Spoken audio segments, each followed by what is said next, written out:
Notre invité ce matin, Michèle Sibony, vice-présidente de l'UJFP, l'Union Juive Française pour la Paix. Bonjour Michèle Sibony.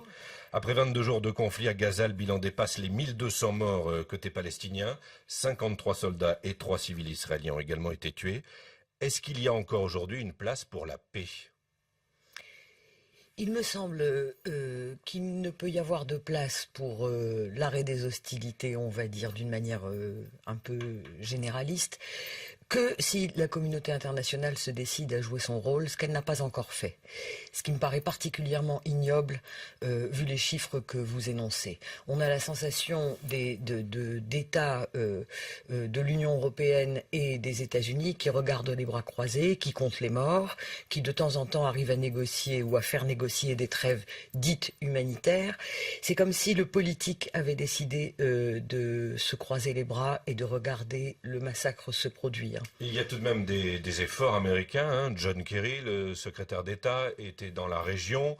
Il a tenté de concilier les points de vue, tenté de négocier une trêve humanitaire. Il y a aussi les appels de l'ONU, mais tout ça n'est pas entendu parce que, d'après vous, la communauté internationale n'est pas assez en pointe et à l'action ? Non seulement elle n'est pas assez en pointe et à l'action, mais elle est en régression, ce qui est éminemment dangereux. Si on se rappelle du vocabulaire des Nations Unies pendant l'opération Plomb durci, les termes de crimes de guerre étaient prononcés, par exemple. En ce moment, on ne les entend pas. Il y a une espèce de pudeur scandaleuse, ignoble, à mon avis, sur cette histoire, qui révèle une forme de, non seulement de lâcheté, mais je dirais presque de perversité. Il est scandaleux qu'on n'arrête pas Israël, comme si les États-Unis ou l'Union européenne n'avaient pas les moyens de le faire. Je vais juste rappeler un tout petit exemple. La fin de la première intifada se passe comment ? Elle se passe par la levée de l'accord d'association commercial qui unit Israël et l'Union européenne. Et en 5 minutes, Israël s'arrête et commence la conférence de Madrid qui entraîne le processus de négociation dit de Oslo. C'est-à-dire que la perversité, ça consiste à faire croire qu'on n'a pas les moyens d'agir. Israël n'a que le pouvoir qu'on lui prête. L'Union européenne ou les États-Unis, en levant un cil, au lieu de filer 550 millions de dollars à Israël pour renforcer son soi-disant dôme d'acier, en levant un sourcil, peuvent arrêter les hostilités et ne le font pas. Michèle Sibony, ce qu'on entend dans votre voix, c'est qu'Israël est aujourd'hui seul responsable de l'escalade actuelle ? Le Hamas qui tire des roquettes quotidiennement ? Les chiffres parlent quand même. Oui, Ça veut dire quoi tirer des roquettes ? Quelqu'un a donné une excellente comparaison sur un texte, c'est Julien Salingue, il disait une femme violée qui se débat à coups de pied, on ne lui reproche pas d'envoyer des coups de pied. Donc voilà. Gaza est violée, Gaza tire des roquettes ? Seulement Gaza, la Palestine entière est violée. C'est comme si on se réveillait un beau matin en découvrant qu'une population se révolte. Ça fait des mois et des années maintenant que toute la Cisjordanie, que Gaza, que les Palestiniens, même en Israël, sont persécutés. Et je crois qu'aujourd'hui, on est dans une situation où on peut le dire en pesant ces mots. Ça fait des mois qu'il y a des morts tous les jours en Cisjordanie, que Gaza est bombardé, pourquoi c'est comme si c'était nouveau que Gaza était bombardé, qu'il y a des blessés, qu'il y a des gens, il y a 10 000 prisonniers aujourd'hui, d'accord, dont une grande partie sans procès, sans accès au dossier défense, on le sait tout ça. Personne ne le dit et tout d'un coup on se réveille un beau matin parce qu'une partie de la population palestinienne se révolte. Mais aujourd'hui, on a à Jérusalem-Est une grande levée de révolte. On a la Cisjordanie qui est bouillonnante d'après les camarades ou les militants qu'on peut interroger là-bas au téléphone. C'est ce qu'on entendra également dans le prochain journal. Oui. Michèle Sibony, si on raisonne par l'absurde, quel intérêt a Israël aujourd'hui à tuer et blesser des milliers de civils devant les caméras de télévision du monde entier ?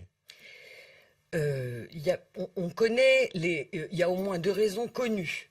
Une, c'est empêcher à tout prix l'unité nationale qui était en train de se former entre le Fatah et le Hamas. Entre le Fatah et le Hamas, et qui était en train, avec l'accord du Hamas, de ramener le Hamas sur un terrain beaucoup plus politique et beaucoup moins militaire. Donc il y a une volonté de tuer le Hamas politiquement. Il y a une volonté de l'affaiblir, parce que de toute façon, ça va affaiblir aussi l'autorité palestinienne. Il y a si la stratégie, pour folle qu'elle soit, si elle existe, israélienne, consiste à tout faire pour empêcher une quelconque unité nationale et tout ce qui peut participer, par exemple, de la création d'un État. Et ça se voit dans de multiples domaines. Mais dès qu'il y a possibilité d'avancer, les négociations, par exemple, c'est aussi un des éléments de cette stratégie. C'est faire durer les négociations, qui sont un camouflage, hein, qui sont une feuille de vigne, comme on dit, devant ce qui se passe sur le terrain. Faire durer les négociations, quand elles échouent, et que tout le monde le dit, c'est la faute des Israéliens qui ne veulent pas, en réalité, arriver à un quelconque accord. Et quand l'unité nationale tente de se reformer du côté palestinien, alors il y a cette attaque. Michel Sibony, l'opinion publique israélienne, les sondages le disent, hein, est majoritairement favorable à la poursuite de l'opération militaire actuelle. Comment est-ce que vous l'expliquez ? Écoutez, il y a un excellent article d'Akiva Eldar qui a été traduit en anglais. Akiva Eldar est un éditorialiste du Haaretz qui explique comment Netanyahou a gagné la bataille de l'opinion, mais c'est pas difficile en Israël. On a une opinion qui est extrêmement travaillée par une propagande qui dure depuis pratiquement la naissance de l'État, qui fait toujours vivre les gens en situation de peur et d'insécurité.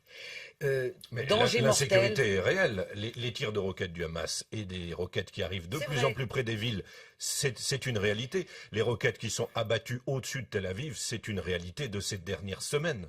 C'est tout à fait la réalité. Il y a des roquettes qui tombent, elles sont en général arrêtées, et il y a, si je ne me trompe pas, il y a eu 2 morts causés par ces roquettes. Mais faire vivre les gens en situation de sensation de menace existentielle, c'est une différence. On peut être en situation de danger à des moments donnés. Faire vivre les gens en situation de menace existentielle, ce qui permet de leur faire croire que cette guerre peut utiliser tous les moyens contre des populations civiles et que tout est permis, ça c'est une autre affaire. Un autre aspect de cette question, Michel Sibony, vu de France, est-ce que vous craignez l'importation en France de ce conflit israélo-palestinien ? On a vu des débordements lors de rassemblements, est-ce que c'est à craindre ? Écoutez, le terme importation me paraît comique aujourd'hui. Je crois que nous sommes dans une situation où Michel Warschawski, qui est un vieil ami et un anticolonialiste israélien, quand il parlait de recolonisation du monde et de guerre permanente comme mode de modalité du pouvoir d'aujourd'hui, chez les néoconservateurs, je ne comprenais pas très bien ce qu'il disait. Je crois qu'aujourd'hui, je commence à comprendre. Il y a un mode de gestion des sociétés qui se fait par la peur et par le sécuritaire.